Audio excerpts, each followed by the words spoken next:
Hello, I'm Loosemore and welcome to a review for the Castles of Burgundy. This is a classic action selection game by designer Stefan Feld. I'm not going to be doing the rules or how that's done. I've done an accompanying rough rules video just to explain how it works, so I'll be touching on that stuff, but if you want to see it in action a little bit, do check out that video as well. I'm going to be breaking down kind of what I think within the areas by which I personally measure a game. It's a review, it's what we do.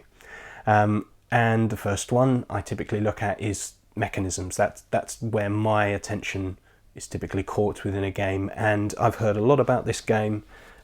Spoilers for graphic design and artwork, it's not a pretty game, but I've heard good things. It was inexpensive, so I sat down, tried it, and mechanically this is such a smooth, beautiful game. All you do is you roll your dice and then you use those dice. That's it. The physical action is so simple. This is not a complex game, but the depth and richness of choice as to which tiles you take, when you build them in, can you build them now, how workers are used to mitigate the die roll, it's just mechanically excellent. This is kind of the purest tile drafting game beyond, say, something like Carcassonne, where you're not specifically drafting, you're just placing. Just the purest experience if I get to sit down and just puzzle my own thing out. I love puzzles. This provides an excellent one. So mechanically, this game is excellent. But thematically, what are you doing? Who knows? I think really you're in charge of your plot of land, and you're arranging it and building the different buildings, and you're that's it in Burgundy. So theme-wise, not so strong. Art is I'll even show you the box again. It's fine. Let's get the glare off. There we go. It's fine. And if you watch the Ruffles video, you'll get to see that it's fine. It works. And the graphic design similarly is okay. The symbology is clear enough. The colours are not. The yellow and green backs of the tiles look really quite similar, which is unhelpful.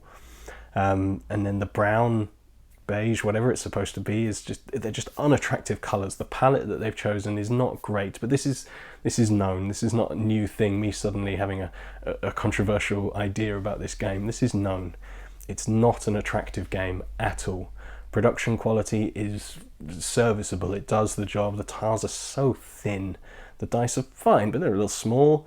Everything does the job, but that leads to something very helpful.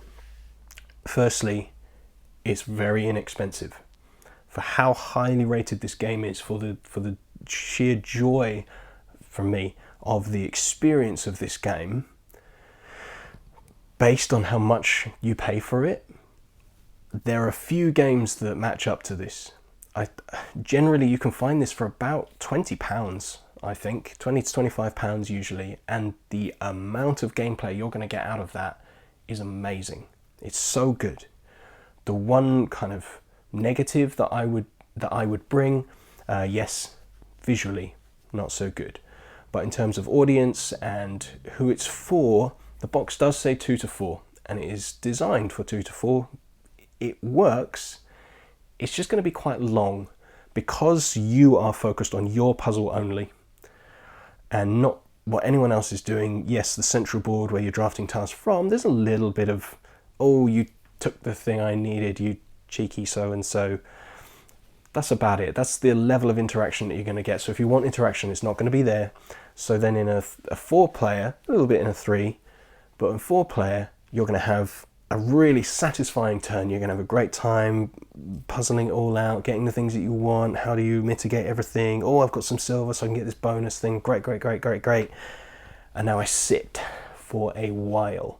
I might use the other person's turn to have a think about what I might do. Obviously, I can't plan it too much because it's down to the dice that come out a little bit. Again, mitigation, so I can plan, I can do that. By the time it's got to the second person, I'm going, yep, I know what I want to achieve next round. Okay, and then it goes to the fourth person, and you just sat there going, please, please move quickly. And if they're not somebody that moves quickly, I'm not the quickest person in the world. So if it was me, I would be annoyed. I would be annoyed with that person taking forever. They're enjoying their turn. They've had to sit and wait for 3 other people. It just takes too long at higher player counts. It works, and I've done it, and it's fine. I did it with 3 new people. Probably not the best idea, so it took even longer.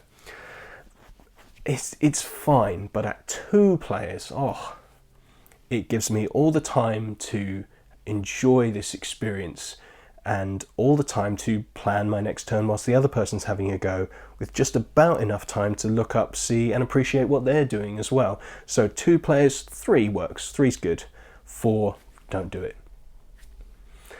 That's kind of it. I think I rate this game, if numbers matter to you, at about an 8 out of 10. It's in the top 100 ranked games of all time on the database boardgamegeek.com. It's very highly regarded, and when I played it, I was like, I see why. It's great. And to be honest, as much as only really 2 of these 6 categories had a positive thing to say, the mechanisms, and no, that was about it, wasn't it? The feel, I suppose, at 2 players, that was about it.